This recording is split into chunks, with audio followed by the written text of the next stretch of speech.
Hi అండి, నమస్తే. ఈరోజు వీడియోలో నేను ఒక స్పెషల్ రెసిపీని మీకు ప్రజెంట్ చేస్తున్నానండి. మీరు ఇంతవరకు అసలు ఎప్పుడు ఎక్కడ తినుండరు అనమాట, అంత బాగుంటుంది. ఇదేంటంటే మసాలా సాంబార్ అండి. అన్నంలోకి, ఇడ్లీ దోశల్లోకి సూపర్గా ఉంటుందండి. మీరు తప్పకుండా ట్రై చేసి నాకు ఫీడ్బ్యాక్ పంపించండి. అలాగే ఈ రెసిపీని మీ ఫ్రెండ్స్కి, ఫ్యామిలీకి షేర్ చేయండి. అలాగే నా ఛానల్ని సబ్స్క్రైబ్ చేసుకుని పక్కనే ఉన్న బెల్ ఐకాన్ని క్లిక్ చేస్తే ఇలాంటి స్పెషల్ రెసిపీస్ అన్నీ మీకు వెంటనే నోటిఫికేషన్స్ వస్తాయి. ఓకేనా ఫ్రెండ్స్, మరి ఈ రెసిపీలోకి వెళ్ళిపోదామా? ముందుగా మనం ఒక చిన్న కప్పుతో కొలుచుకోండి కందిపప్పుని. అది 50 గ్రాములు ఉంటుంది. డ్రై రోస్ట్ చేసుకోవాలి, అంటే నూనె వేయకుండా ఒక 2 నిమిషాలు లో ఫ్లేమ్లో వేయించుకోవాలి. మంచి స్మెల్ వచ్చేంత వరకు వేయించుకొని దాన్ని ఒక గిన్నెలోకి తీసుకొని బాగా కడుక్కోవాలి. కడిగిన తర్వాత మనం తీసుకున్న కప్పుకి 4 కప్పుల నీళ్లు పోసుకోవాలి. నీళ్లు పోసుకొని అరగంట వరకు నానబెట్టుకోవాలి. నానబెడితే పప్పు తొందరగా ఉడుకుతుందనమాట. ఇప్పుడు మీకు కావాల్సిన వెజిటబుల్స్ అన్నీ తీసుకోండి. ఇక్కడ నేను బెండకాయలు, ములక్కాయలు, వంకాయలు, అలాగే ఉల్లిపాయ, పచ్చిమిర్చి, టమాటా, దొండకాయలు తీసుకున్నాను. అలాగే వీటితో పాటుగా మీరు క్యారెట్స్, సొరకాయ, ఇంకా చిలకడ దుంప అంటారు కదా, అవి కూడా వేసుకోవచ్చు. మీకు నచ్చినవి ఏవైనా వేసుకోవచ్చు అండి. ఇక్కడ నాకు అందుబాటులో ఉన్న వాటితోనే నేను చేస్తున్నాను. ఇప్పుడు కుక్కర్ తీసుకొని బాగా నానిన కందిపప్పుని వేసుకోవాలి. ఆల్రెడీ మనం కావాల్సిన నీళ్లు పోసేస్తాం కాబట్టి ఇంకా ఎక్స్ట్రా వాటర్ పోయాల్సిన అవసరం లేదు. చూసారు కదా, కందిపప్పు చాలా బాగా నాని ఉంది. ఇప్పుడు కుక్కర్లో 1/2 టీ స్పూన్ పసుపు వేయాలి. పప్పు తొందరగా ఉడకటానికి 1 టేబుల్ స్పూన్ నూనె వేయాలి. కుక్కర్ మూత పెట్టేసి మీడియం ఫ్లేమ్లో పెట్టి 4 విజిల్స్ వచ్చేంత వరకు ఉడికించుకొని ప్రెషర్ పోయేంత వరకు వెయిట్ చేయాలి. ఈలోపుగా నెక్స్ట్ ప్రాసెస్ చేసుకుందాం. ఒక గిన్నెలో 100 ml వాటర్ తీసుకొని ఒక నిమ్మకాయ సైజ్ అంత చింతపండు, అలాగే 2 టేబుల్ స్పూన్ల బెల్లం, 1/2 టీ స్పూన్ పసుపు వేసి నీళ్ళలో నానబెట్టుకోవాలి. అది ఒక 10 నిమిషాలు నానిన తర్వాత ఈ విధంగా బాగా స్క్వీజ్ చేసి పక్కన పెట్టుకోవాలి. ఇది ఒక సీక్రెట్ టిప్ అండి, చింతపండు బెల్లం రసం అనమాట. ఇప్పుడు మనం 1.5 లీటర్ల నీళ్లు తీసుకొని అందులో మనం కట్ చేసి పెట్టుకున్న వెజిటబుల్స్ అన్నీ వేసుకోవాలి. మీకు నచ్చినవన్నీ వేసుకోండి. ఇక్కడ నాకు సొరకాయ, క్యారెట్, చిలకడ దుంప దొరకలేదనమాట. సో దాంట్లో కొంచెం పసుపు, కొంచెం ఉప్పు వేసుకోవాలి. ఇప్పుడు ఈ బాండిని పొయ్యి మీద పెట్టుకొని బాగా మరిగించుకోవాలి. దాదాపు 15 నిమిషాలు మీడియం ఫ్లేమ్లో మరిగించాలి. ఇక్కడ నేను దోసకాయలు కూడా వేస్తున్నానండి. దోసకాయలు మరింత రుచినిస్తాయండి సాంబార్లో. మీరు తప్పకుండా దోసకాయ ముక్కలు కూడా వేసుకోండి. ఇక్కడ నేను పెద్ద ముక్కలుగా కట్ చేసుకున్నాను. ఇప్పుడు వీటిని ఈ విధంగా బాగా మరిగించుకోవాలి, అంటే ఈ కూరగాయల దినుసులన్నీ మరగాలి. ఇప్పుడు మనం సీక్రెట్ సాంబార్ మసాలా పొడి రెడీ చేసుకుందామండి. దానికోసం ఒక ప్యాన్ తీసుకొని అందులో 1 టేబుల్ స్పూన్ ధనియాలు వేయాలి. అలాగే అందులో 2 టేబుల్ స్పూన్ల గసగసాలు వేయాలి. ఇదొక సీక్రెట్ అండి. గసగసాలు ఏ సాంబార్ మసాలాలో వాడరు అనమాట. ఇందులో 1 టేబుల్ స్పూన్ మినపప్పు, 1 టేబుల్ స్పూన్ తెల్ల నువ్వులు వేయాలి. అలాగే 1 టేబుల్ స్పూన్ పచ్చిశనగపప్పు, దీంతో పాటుగా 10 టేబుల్ స్పూన్ల వరకు కందిపప్పు వేయాలి. వీటన్నిటిని లో ఫ్లేమ్లో పెట్టుకుని డ్రై రోస్ట్ చేసుకోవాలి. ఒక 2-3 నిమిషాలు బాగా డ్రై రోస్ట్ చేయాలి. అందులోని 10-15 ఎండుమిరపకాయలు వేసి వీటిని కూడా డ్రై రోస్ట్ చేసుకోవాలి. ఒక 2-3 నిమిషాలు బాగా డ్రై రోస్ట్ చేస్తే బాగా వేగిపోతాయి అన్నమాట. అందులో 1 అంగుళం దాల్చిన చెక్క, 2 లవంగాలు వేయాలి. ఇవేనండి మసాలా సీక్రెట్స్ అనమాట.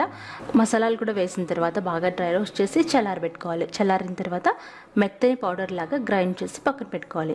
ఇది ఒక 3 నెలల వరకు గాజు సీసాలో పెట్టుకుంటే చాలా ఫ్రెష్గా ఉంటుందండి. ఈ సాంబార్ మసాలా స్టోర్ చేసుకొని మీరు తర్వాత వాడుకోవచ్చు. ఈ లోపుగా మన వెజిటబుల్స్ అన్నీ బాగా ఉడికిపోతాయి అనమాట. ఒకసారి మీరు చెక్ చేయండి. ఇప్పుడు మనం ఉడికించి పక్కన పెట్టుకున్న పప్పుని బాగా మ్యాష్ చేసుకోవాలి. ఎప్పుడైనా సాంబార్లో కానీ, పప్పుచారులో కానీ, పప్పులో కానీ మనం కళ్ళుప్పు వేస్తే బాగుంటుందన్నమాట. ఇక్కడ నా దగ్గర ఉంది, అందుకని తగినంత కళ్ళుప్పు వేస్తున్నాను. అదేనండి రాతి ఉప్పు, సముద్రపు ఉప్పు. ఇది లేకపోతే సాల్ట్ కూడా వేసుకోవచ్చు. ఇలా బాగా కలిపేసి ఇప్పుడు అందులో మనం ఆల్రెడీ ఉడికించి పక్కన పెట్టుకున్న వెజిటబుల్స్ని మిగిలిన నీళ్ళతో సహా వేసేయాలి. మొత్తం వేసేసి ఇప్పుడు అందులో ఎక్స్ట్రా వాటర్ వేసుకోవాలి. ఎక్స్ట్రా మీకు ఎంత పలుచగా కావాలో అంత వేసుకోవచ్చు. ఇక్కడ నేను దాదాపు ఒక 1/2 లీటర్ వరకు వేసాను అనమాట. ఇందులో చింతపండు, బెల్లం గుజ్జు తీసాం కదా, ఆ వాటర్ కూడా పోసేసేయాలి. ఇప్పుడు ఈ సాంబార్ని మరొక 10 నిమిషాలు బాగా మరిగించుకోవాలి. చూసారు కదా, చక్కగా మరుగుతుంది. ఇప్పుడే మీరు రుచి చూసుకొని అవసరమైతే మీరు చింతపండు గుజ్జు వేసుకోవచ్చు, అలాగే ఉప్పు కూడా వేసుకోవచ్చు. ఏది సరిపోతుందో అది వేసుకోవచ్చు. ఆఖరిగా ఇందులో 3-4 టేబుల్ స్పూన్ల సాంబార్ పొడి వేసుకోండి. సాంబార్ పొడి వేసిన తర్వాత ఒక 5-6 నిమిషాలు సాంబార్ మరిగించుకోవాలి. అప్పుడే ఈ మసాలా పొడి అంతా సాంబార్కి పడుతుంది. చాలా టేస్టీగా ఉంటుందండి.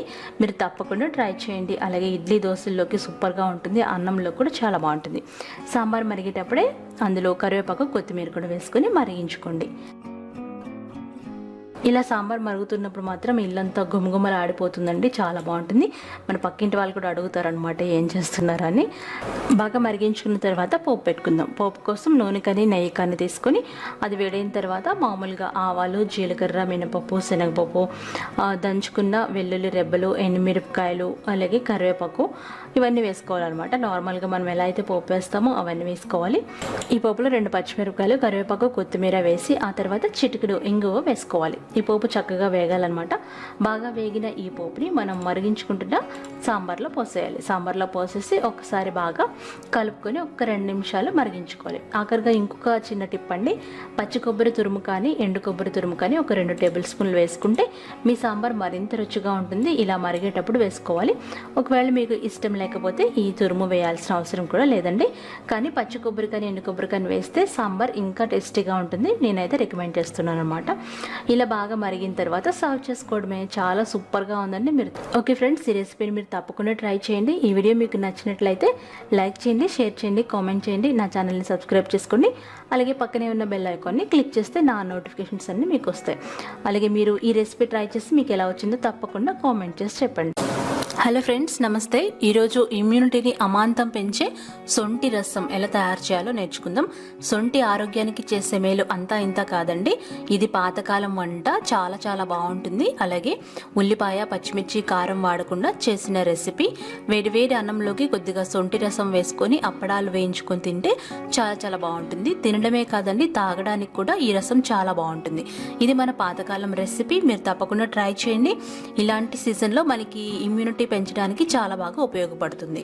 మరి తయారు చేసుకుందామా? 1 కప్పు కందిపప్పు తీసుకొని ఒక కుక్కర్లో వేసుకోవాలి. ఈ కందిపప్పులో నీళ్లు పోసి బాగా కడుక్కోవాలి. 2-3 సార్లు బాగా కడగాలి. ఆ తర్వాత ఏ కప్పుతో అయితే తీసుకున్నామో అదే కప్పుతో 3 కప్పుల నీళ్లు పోసుకోవాలి. అందులో 1 టీ స్పూన్ పసుపు వేయాలి.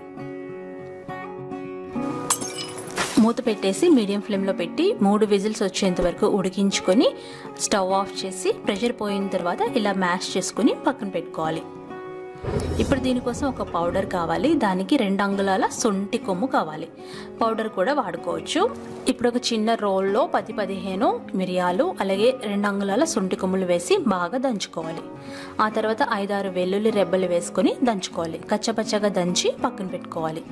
ఇదే సొంటి పేస్ట్ అనమాట, అంటే సొంటి మిశ్రమం. ఆ తర్వాత పెద్ద నిమ్మకాయ సైజ్ అంత చింతపండుని ఒక గిన్నెలోకి నానబెట్టుకోవాలి. ఇది చింతపండు రసం కోసం. ఇప్పుడు ఒక బాండీలో 2 టేబుల్ స్పూన్ల నూనె వేసి కాగిన తర్వాత ఆవాలు, జీలకర్ర, 2 ఎండుమిరపకాయలు వేసి వేయించుకోవాలి. అంటే పోపు పెడుతున్నాం అనమాట. 1 రెబ్బ కరివేపాకు, చిటికెడు ఇంగువ వేయాలి. దంచిన సొంటి మిశ్రమం వేసుకోవాలి. వేసుకొని ఒక 2 నిమిషాల పాటు లో ఫ్లేమ్లో పెట్టి బాగా వేయించుకోవాలి. మాడిపోకుండా చూసుకోవాలి. అందులోనే కొద్దిగా కొత్తిమీర వేసి వేయించుకోవాలి. ఈ పోపు వేగిన తర్వాత చిన్నగా కట్ చేసుకున్న 2 పండిన టమాటాలు వేసుకోవాలి. ఈ టమాటాలు మెత్తబడేంత వరకు మీడియం ఫ్లేమ్లో పెట్టుకుని 5-6 నిమిషాలు మగ్గించుకోవాలి. ఈ టమాటా ముక్కలు మెత్తబడిన తర్వాత మనం మ్యాష్ చేసి పెట్టుకున్న కందిపప్పు మిశ్రమం వేసేసేయాలి. అందులోనే 1 లీటర్ వరకు నీళ్లు పోసుకోవాలి.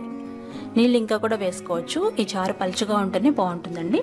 ఇందులో తగినంత ఉప్పు వేసుకోవాలి. కారం కానీ, ఉల్లిపాయలు కానీ, పచ్చిమిరపకాయలు కానీ వేయమన్నమాట. మీడియం ఫ్లేమ్లో బాగా మరిగించుకోవాలి. ఇలా మరుగుతూ ఉన్నప్పుడు చింతపండు రసం వేసుకోవాలి. ఆ తర్వాత అందులో 1 టీ స్పూన్ బెల్లం అలాగే 1 టేబుల్ స్పూన్ తురుముకున్న పచ్చి కొబ్బరి వేయాలి.